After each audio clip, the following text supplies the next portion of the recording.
Aussie. Okay. Okay. Hi. Sorry. I pressed go. I had my other camera set up and Aussie's here. Aussie is here making his presence known today. Now my other camera is all messed up, so give me 1 second. Okay. Here we go. Hi, welcome. Thanks for being here. Thanks for joining in. Aussie's here. Aussie's very insistent that he gets attention right now, but welcome. Here we are. We're live. Hi, Lydia. Who's here on YouTube and TikTok? Pierre's here. Thad's here. Carlo is here, and Carlo is driving. Danny's here. Lydia's here. And then we have our friends joining in on TikTok as well. I hope everybody is doing well. And ODKO, Max is here. Titan Gray. Hello, hello. Welcome, everyone. Thanks for joining in. We will get going eventually. For now, please enjoy Aussie enjoying his scratchy scratch time. Hi, Matt. Here we are. So today's the first time we've gone live since we've done the 10-day Back to Basics challenge, which ended on Monday. Thank you for everyone who's joined into that. It's still ongoing for some people that weren't doing it live with us. So I hope you keep going. Please make sure you're taking your videos. That burnt me out. 10 days of going live every day was hard. I really struggled. I have sort of shut down for most of the week. Question to Aussie. Would you be interested in visiting Australia someday? Aussie, would you like to go to Australia one day? Oh my God. Oh my God. I'm sure he would.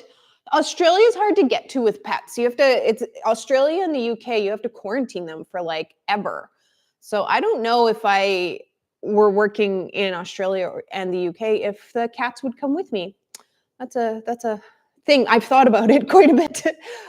Is like, how long would I go away for work that the cats come? So if you're just jumping in, I recently went down to Atlanta in the fall. I was in Atlanta for 2 months and I drove there from Vancouver, which is all the way on the West Coast, basically Seattle if you're in the States.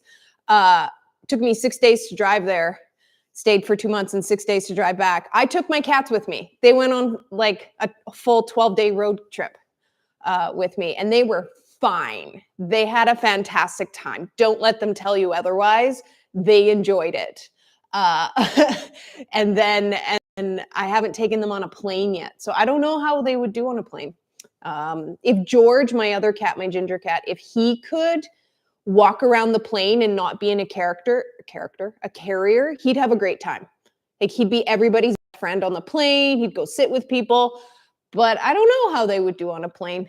They're great in cars. We don't know how they do in planes. Anyway, hi, Michelle. Thank you so much for joining in. So I have a couple things I'd like to work on today. I'd like to talk about rockets really briefly. He's gonna demolish my TikTok feed. I'd also like to talk about what do you do when you don't feel like practicing or you don't feel like working out or you're really, really sore like I am today. Because I don't know if you saw my latest video, but I was splitting with a bar overhead and I am sore and I am tired and I don't feel like doing anything and I have a little bit of a headache. And so like, what can we do in that scenario? So that's a really good topic of conversation. And yeah, so if you have any other questions related to lightsabers and staff spinning and training, please feel free to reach out. I'm going to try and make this only a half an hour today, just because I'm tired and my head hurts. So we're going to try and get all of that done in half an hour. So for me personally, what's not feeling good in my body today is my back hurts, my lower back, like right here. So that's the QL. So your QL attaches to your ribs in the back and then comes around into the front in your hip flexor. So a lot of times when you're, gotta back up, when you're covered in cat hair. Oh no. Ozzy's still sitting in front of the TikTok cam. So when your back hurts, you can see him a little bit. So when your back hurts here, our instinct is to like, I gotta stretch this shit out. However, that's probably actually making it worse. So when your back is sore, it's usually that your front is too tight and it's sort of pulling you into this position. And then all of these muscles are working really hard to stand you back up and stabilize your pelvis. So one of the things that I would want to do to alleviate some of my back pain is maybe not have my cat in the shot. Thank you so much. Oh my God, it's his favorite chair. It's his favorite chair. I'm going to bring you so you're in the TikTok a little bit more. There you go. There you go. So how do you relieve some of the pressure in the front? Obviously, there's going to be like foam rolling. I'm not going to be able to do this because I'd have to get on the floor. You can foam roll. That's an obvious answer. But another one thing that we can do is we can start adding a little bit of length and engagement into the front of our body. And this is especially helpful if you sit a lot. Why? Okay, so if you sit a lot, you're really short in your hip flexors. So he's so cute.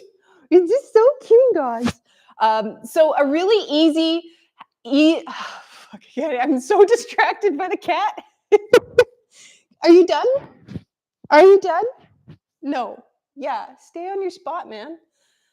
That's your spot. So a really good stretch, if your lower back is hurting, your quads are tight, I'm going to stand really tall on one leg and I'm going to put my other leg back behind me. And I'm going to take this leg and I'm going to push my heel up as if I'm trying to push myself forward, but I want to keep a lot of weight in that back foot. And then on the foot, I'm going to tuck my pelvis under and then push my hips forward. So now I have a really engaged leg back here. I'm standing nice and tall on this leg. And then from there, I have traction into the floor. I can start by reaching up, ooh, and over, and then maybe a little bit back. But the most important thing is that I keep this back leg and this back glute engaged. So now I'm leaning over, now I'm leaning back, and then I start feeling the length in the front of my body. And I don't need anything to practice. So depending on what your level of mobility is, just doing this, squeezing that back leg, standing up nice and tall, you might get a stretch there. If you need more, you reach up. If you need more, you go over. If you need more, you lean back. But the point is to stay engaged and stay stabilized while you're lengthening the muscle so that you're teaching your muscle, this is how we get longer with strength and stability. Because it's one thing if so distracted. It's one thing if we're just like hanging out in a stretch, but we're not really active. Like this feels good and everything. Like you can bend this front knee and take this knee back almost like a little mini lunge and still feel a stretch inside of here. And there's definitely room to play. But as I'm growing older and coming out of my hypermobility phase where hypermobility just isn't as accessible to me anymore, I'm finding that I actually need a lot more activation in opening up my body. So squeeze that back leg, pushing your hips forward, leaning back, and then you just breathe. So I'm trying to breathe. I know you can't really see, but I'm trying to breathe into the side of my ribs. And that's creating space for me. That is creating the length that I need as well as the engagement, teaching my body. This is how we can be open and stable and strong. And then, of course, you're going to do the other leg. I recommend doing like 8 really big, deep breaths. So again, I'm going to face this way. Taking my leg back. I can bend it or straighten it. Engaging this back leg, pushing my toes into the floor, lifting up nice and tall, and then either leaning over and or leaning back, pushing my hips forward, squeezing my glute from this side. So I'm here, and then I'm breathing into my ribs of the extended side. and I'll go a little bit deeper every time. So it's a really easy way. You can do that while you're like standing in line at the grocery store. But if we sit, in my chair, if we sit all day, we're like this. We're just shortening everything. So the more length we can create in the front, the less painful our back is going to be. It's the counterintuitive thing, because you always think, and I'm guilty of this as well, you think my back hurts, I need to stretch my back out. But the problem is your back hurts because your pelvis or your back is not stable. Your back doesn't hurt necessarily because everything is cramping down. The reason your back muscles are cramping down is because they're just trying to hold everything in place. So if we can introduce a little bit of activation and stability, you're going to have a much easier time creating stability, and then your muscles are going to feel like they can let go and they can release and they don't have to hang on. So it's a little bit of a counterintuitive thing. Take care with your mic. Sometimes you punch it in. It's just that it's really close to my throat.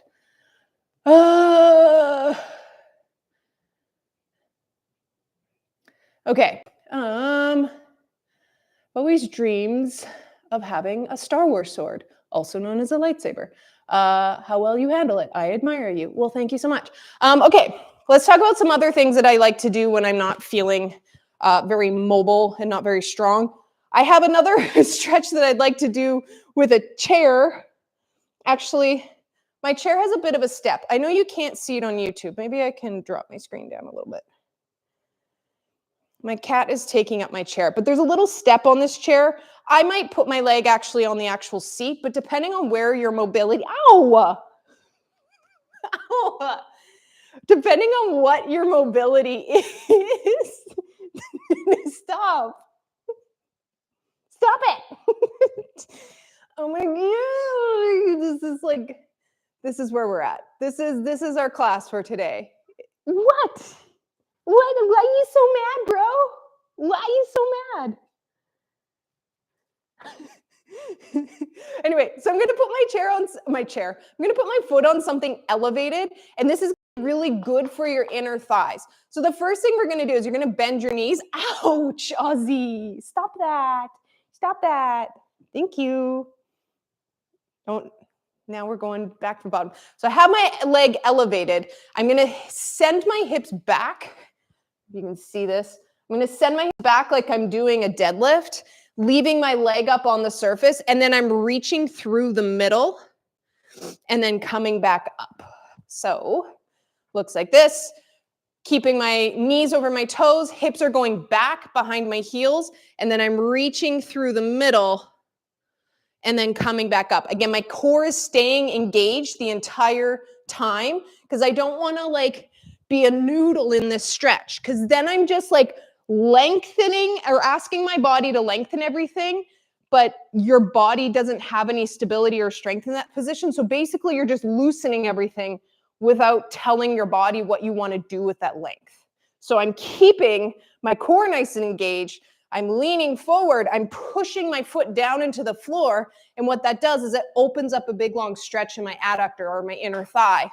And then I'm going to reach to my midpoint, my point where I start to feel a little bit of sensation, keeping my core engaged, and then come back up.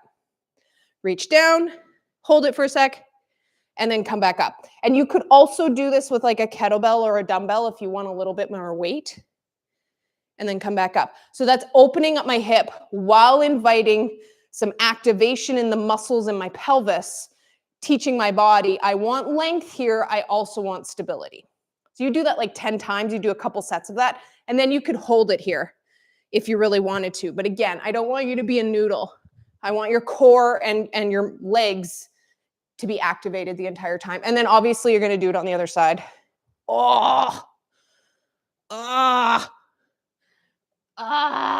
This hurts.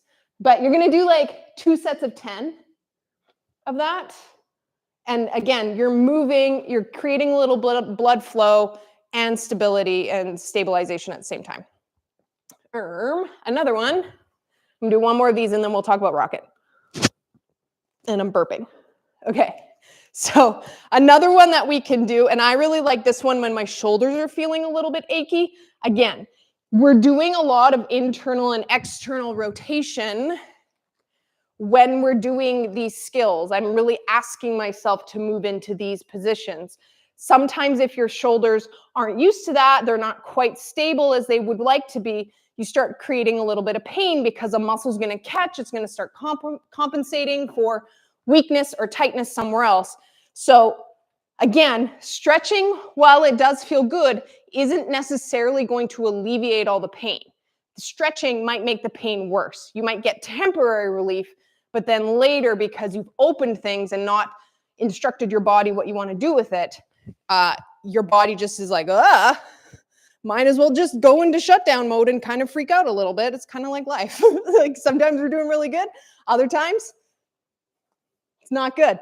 It's not good. Hi, Mike. So I like to grab a little band, and like there's a million different internal and external rotation exercises that we could do. And I suggest that you do them all. But if you want one that's just sort of an easy activation that's not going to work you too hard, I'm taking a really light band. I got this on Amazon. They're like $20 for a set of 4.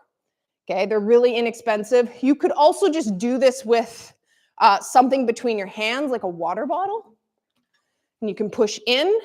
But I like to have the pressure going out. So you could also grab like a yoga strap or a belt or something, make it about this wide, and then press into it. But I'm basically going to take my hands from 90 and move them up and down from here. Okay, so this is minimal amount of work, minimal amount of movement. I'm focusing on pulling my shoulder blades back and down while maintaining the tension in the band the whole time. And I don't have to do very many of them before I start feeling the activation. But this is me putting stability into my elbows, into my shoulders, moving through that range with the tension involved is really going to help as well. So if you're one of those people where you're like, I do Obiani and then my shoulders hurt, this is the one. This is the one for you. And I can feel it all the way down my back and into my traps. And I know we get scared because we have pain and we have tension in our shoulders and we think we need to stretch that. And sometimes you do, but most of the time, and I'm only speaking from experience as someone that had a habit of overstretching things that hurt and then it ends up hurting me in the end, is when things like your shoulder or your back hurt, what is the opposite side of your body or the opposite muscle, and check if that muscle is tight first. So if your traps and your like upper back is really tight, what do your pecs feel like? Like, is it really hard for you to open this way? If your chest is tight, I'm going to ask you, like, how is your strength in your posterior chain? So I would go there. I would go to activation before I would go to stretching, because stretching most of the time is only giving us temporary relief. My back hurts. I'm going to stretch it out. Yeah, it feels better for 2 minutes, but then your back actually feels worse after. So finding the strength on the opposite side of the pain is usually where you're going to find relief. We could talk about this for literal days. This is one of my special interests, is like corrective exercise and like functional movement. So like I nerd out about this stuff. I have for a long time. I love this stuff. I would like to start doing more of this type of work, like shoulder stability, wrist strengthening, wrist mobility, like core stability and movement. I'm going to start adding more of that into my Freestyle Staff Academy in the membership. So if you're interested in learning more about that, I'm going to start adding more of that into my paid membership. And that's it. Let's talk about this for days. I'm in. Excellent. But those are just some easy ones to try. I have tons more. I think we might also do a like mobilization and stability challenge later in the spring, which will be free, but I am going to be focusing more on that in my paid academy if you're interested in that. Anyway, now that we've done all that, let's just talk about a rocket for a few minutes and then go about our day and have a wonderful day and do all that. Ozzy has left us, so I'm going to move Ozzy's chair out of the way. He's now, oh, it's still in the shot. Still in the shot. I'm going to put it back here. Maybe he'll come back. Okay. All right. We're literal days from our 5-year badass family anniversary. Yay. Okay, so we're going to talk about rocket. Rocket is this skill. Crowd favorite. So it's technically an intermediate skill. It goes into my intermediate syllabus. However, it's one of those skills, and I have a handful of these skills, where if you ran into me walking down the street one day and we happen to have a stick of some kind, and you're like, teach me something, I almost always will stop and teach you something, just FYI. I'm not as scary as I look, but one of the skills I might teach you is rocket. I'll either do windshield wiper, backhand flip, or rocket, maybe a neck wrap. But rocket is one of those skills that it is a toss and catch skill, so it is an intermediate skill, but it looks a lot more difficult than it actually is if you can pay attention to the small little details and focus on the mechanics. Then your rocket will start appearing for you after you go through that phase of dropping it a million times. Then your rocket will become a consistent skill, which is why I like it. And it's also a full rev skill, meaning that I can do it with pretty much any tool and weapon. Wait, yeah, like one of these sabers doesn't have a battery. So I can pretty much do it with any tool and weapon that I have because it's a full rev skill, meaning like when it's like a backhand flip, I'm gonna catch it in the same position that I release it in, just in a different hand. So it makes it a very versatile skill. So it's accessible to people at a like high beginner level.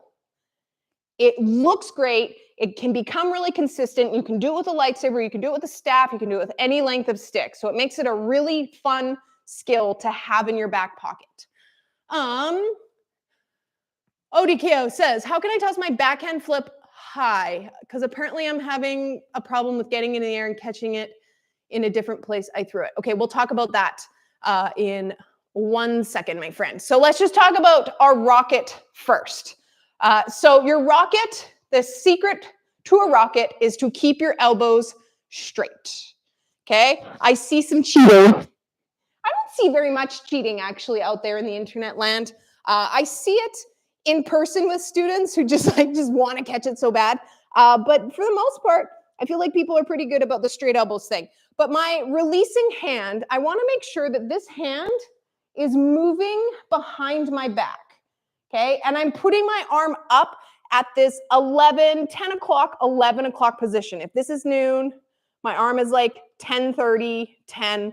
And all I'm doing to release is literally a teacup hand. Just wrist flick. That's it. And so this becomes a skill about trust. Like a lot of these freestyle staff spinning skills is just trusting that if I focus on the simple mechanics of a release, that simple mechanic will lend itself to the toss going where we want it to go, rather than trying to overwork it. The theme of our 10-day back to basics challenge was less is more. And I find people at a beginner level often put way too much effort and energy into the skills when actually the mastery of it is how do I do less? Okay, so the first thing you're gonna do is make sure that you can move your saber or your staff behind your body without it hitting you and without your elbow bending. Now I'm gonna do this with not a lightsaber just because I don't wanna throw my lightsaber into the ground on purpose. So your first progression is just, as it falls on the floor. Your first progression is just gonna be practicing the release without trying to catch it. So, because weird things happen when we try to catch things and we're not really ready for them. So I'm gonna bring my staff up, moving it behind my body, and all I'm gonna do is focus on taking my top end, which is the one on top, and pointing it as far down to the bottom as possible while keeping my elbow straight and not moving my arm. So the only thing I'm doing is teacup. Just pink. And so you're just gonna practice that and see if you can get your staff to land on the opposite side of your body. Bam. Okay?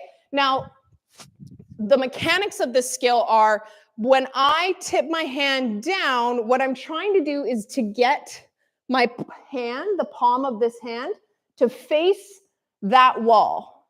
okay? You can see here, if I point my hand down, the palm of my hand is facing the opposite direction. And my staff is going to go wherever my palm is facing. So if my palm is facing to the ground, my staff is going to go straight down. If my palm is facing to that wall, my staff is going to go to that wall. We want it to come all the way to the opposite side of our body. So that means in this teacup position, I have to point my top end down and bend my wrists as far as possible so that my palm faces the opposite wall. And then that is where I'm going to get the travel that I need for my rockets. So before you even go about catching it, what I want you to do is spend some time doing a little detective work with your release. So notice, I'm going to do it once. Okay, I noticed that it landed on the same side of my body that I released it. That means I didn't pull my hand down long enough for it to travel. Great, good information. Pick it up, do it again. Now I'm going to do it again. So that time it landed right behind me in the center of my body. So I made an adjustment. I held my hand down longer, but not quite long enough for it to travel to the other side. And then you just keep repeating that process until you consistently get it to come to your opposite hip. Okay? And then once you're like, okay, I got this. Ooh, I can have it land on this opposite hip. Then I'm ready to start catching it. So I'm going to take my opposite hand right now. I'm releasing in my left. Might look like my right, but this is my left. I'm going to catch it in my right hand down by my hip over here. And all I'm going to do is I'm just going to create a little platform and a shelf with my hand, try my best to keep my hand relaxed and not tense, because if you have a tense hand here, that's a lot of bones for your staff to bounce off of, and that's when it hurts. That's when it bites you. So try your best to have a relaxed hand. This elbow also stays straight, okay? I'm not going to try and catch it like this, because when I do this, the first thing that's actually in the path of my staff, my elbow. And you'll get hit there once and you'll never do it again because it does not feel nice. It's very bony, okay? So keep your arms straight. And then the only room for adjustment is just going to be just a couple inches side to side, okay? So a rule of thumb when we're catching any of these staff spinning skills is we're going to try and leave our catching hand in a consistent spot in our ideal spot that we want to catch it. Okay, so if I put my hand down here, I do my rocket, it doesn't make it to my hand. I'm not going to try to make very many adjustments with my catching hand. If anything, I'm just going to leave it, make sure that it was in the right spot. But what I am going to do is I'm going to make an adjustment to my toss, because it's usually not your catching hand that's the problem. It's almost always, 99% of the time, it's almost always your toss. And if you can get the release to be consistently moving at the same speed, same direction, into the same place, you will start catching it. But if you start trying to make all these adjustments to your catching hand, you will never catch it because you're introducing too many variables for error with this hand. Rather than just leave it where it is, if it doesn't make it to this hand, change one thing that you have control of. That's your release, okay? So that's your rocket. Again, we learned it in like 5 minutes, and that's all we do. And then your practice from now is making sure that all of your mechanics stay in place. And then what you're looking for is what is the amount of energy and flick that I give to this hand so that it comes to my opposite hand and does so consistently. So rocket, your process is you go through all those progressions that I just taught. Then you spend a little bit of time dropping it. Maybe you'll catch a few. Good for you. But you're going to drop it 100 times. So for every 100 drops, you may catch like 10. And that's okay. Those are good odds. Okay? So just know that when we start getting into skills like this, especially a skill like this where it's moving in the back plane behind you, so you don't see it for a lot of time. So it comes all about timing and structure. So as you go, you're just going to do it. You're going to drop it. I meant to drop that, sorry. You're going to do it. You're going to drop it. You pick it up. You make some adjustments. You do it again. And then you just keep going through that until eventually those 100 drops turn into 80 drops, 20 catches.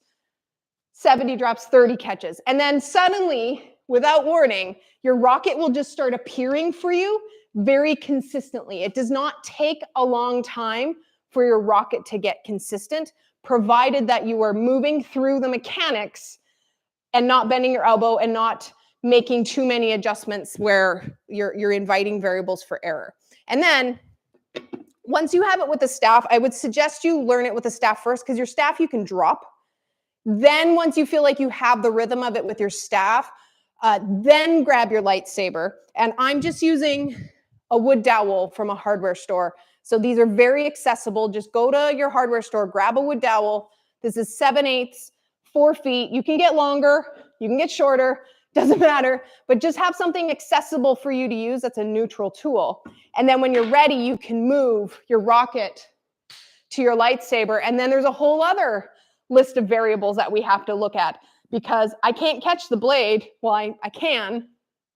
I just did. But on the internet, they hate that. People hate it when I do that. So there's a little bit more adjustments that I have to make. So I have to, with a lightsaber, I have to hold this top end down longer because it needs to travel farther, because I have to catch the hilt at the end. I basically have to catch at the end of the tool rather than the middle. And that's why I catch the blade, is because I didn't toss it far enough. And what I need is for it to travel a bit farther. So the piece that comes down to my hand is actually the hilt.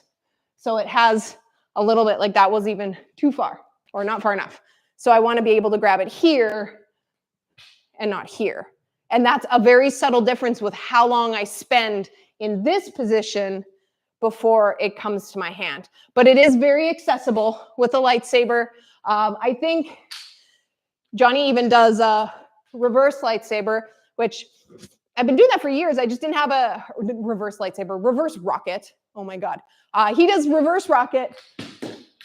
Been doing it for years, but I didn't have a name for it. And I think reverse rocket is perfect. So that's a reverse rocket. But oh my God, you just lost your fingers. Ooh. Lightsaber comments. Can you do it again with the staff, please? Yes, I can. So we're here, boom, boom. Oh, pro tip. This happens a lot. Look at your release, okay?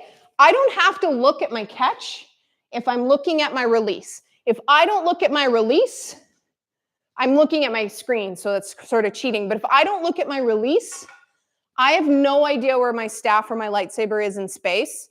Whereas if I take some time, get my eyes on the release, I don't necessarily need to look at the catch, because my eyes are taking in so much data, more data than you think they're taking in, about how fast the staff is moving, where it's going, and where it's going to land, just by me watching it here. I don't need to see the catch. But if I don't look at it, I don't have any idea of where that staff is in space. So make sure you're looking at your tosses, and that's sort of across the board for all tosses. Hi, Sveta.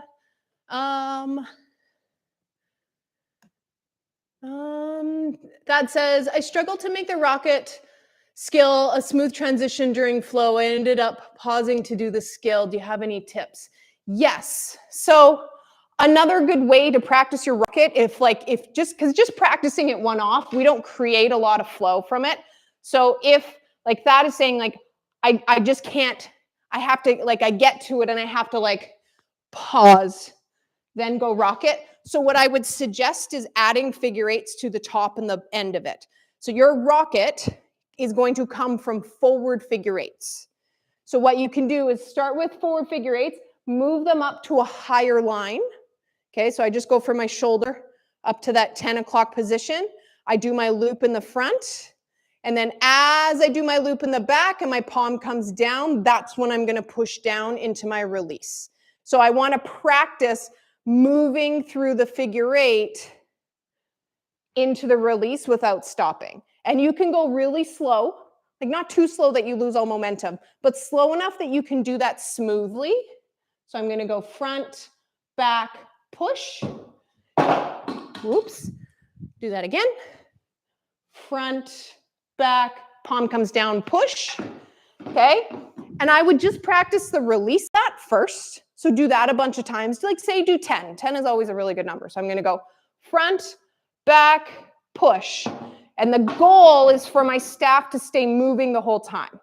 Then I can practice the ending where I catch it in this backhand position And because I'm catching it on the opposite side of my body, that means it's going to be going reverse after. So what you can do is practice your rocket, catch straight into reverse figure eights. So you're training your body. As soon as your body feels the staff touch the skin, you're already moving with the momentum of the staff into that follow through. So the whole thing, so I would practice just the release with the forward figure eights, and then just the ending with the reverse figure eights, and then put that all together. So then I'm going to do forward figure eights, rocket to reverse figure eights, and just isolate that. And your only job is to keep the staff moving the entire time. Your only job is smoothness and flow. Not looking for speed. I don't care how many times you drop it. The only metric that we're looking for is, did I keep my stick moving the entire time? So again, that's forward figure eights, keep that elbow straight, tip down, catch straight into reverse figure eights. My staff never stops moving.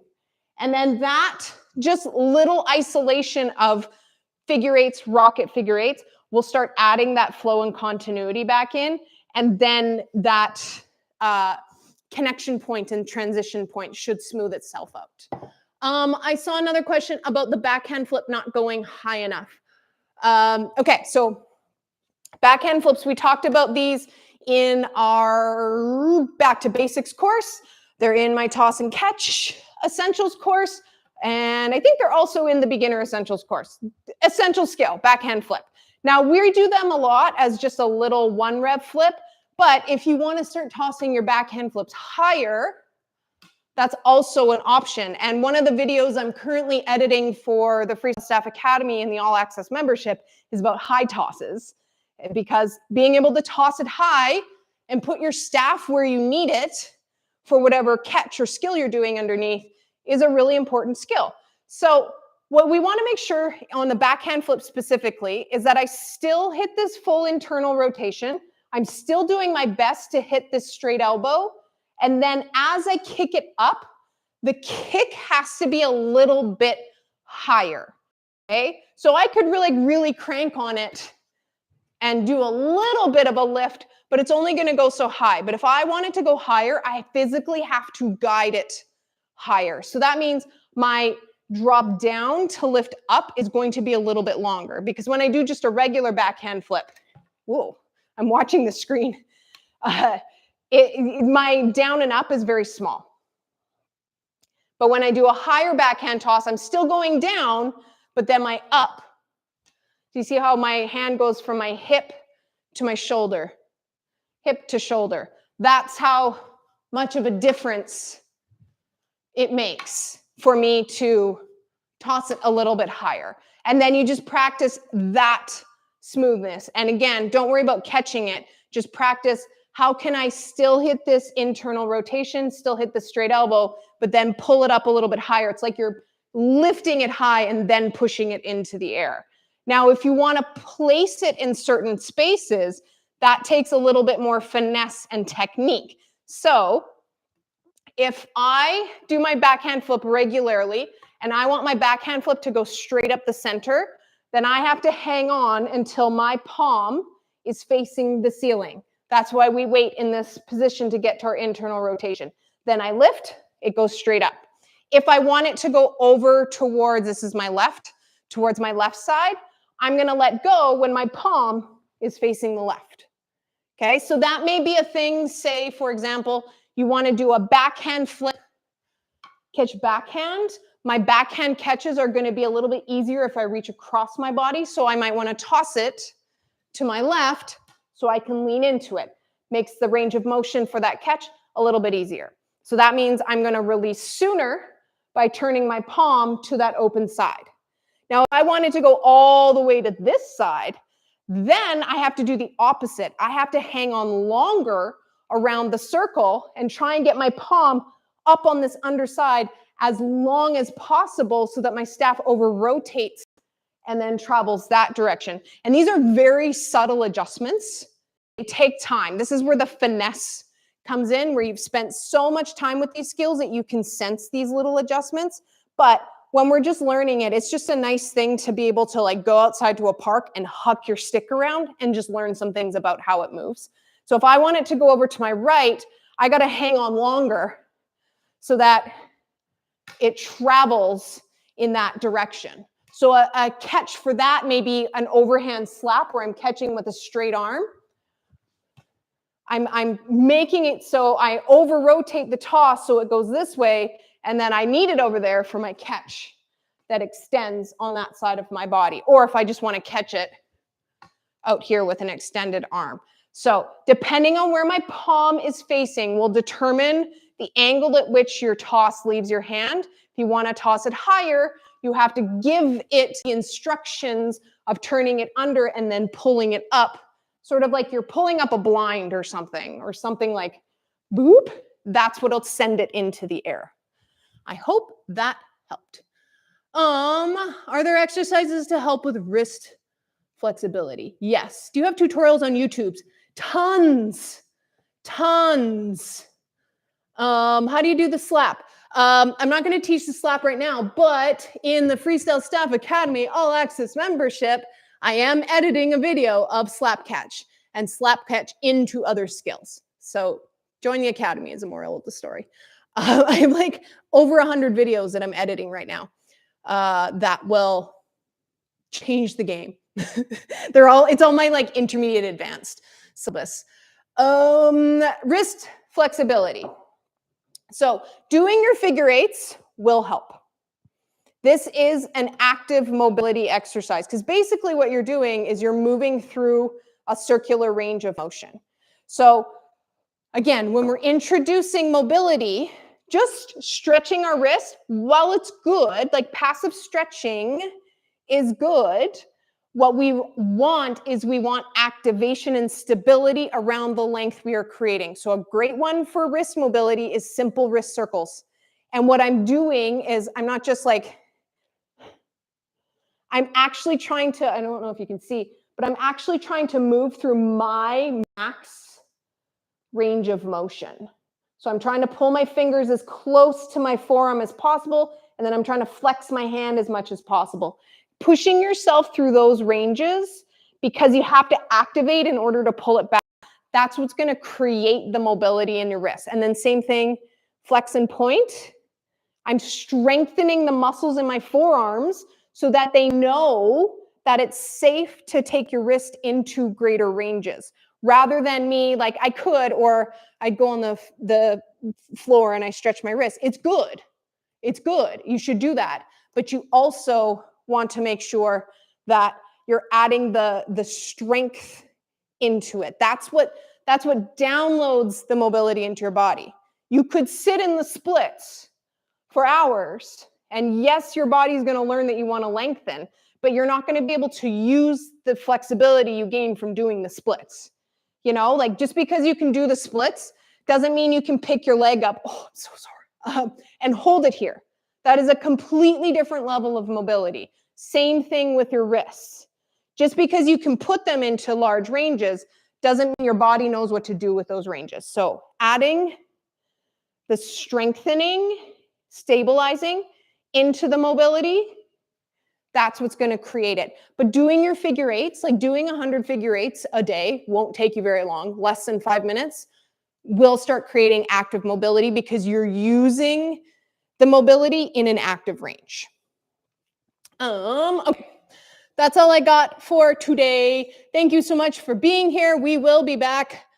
Ooh, I don't know if we're back next Saturday. I might be working. I'll let you know. If not, the week after will be a thing.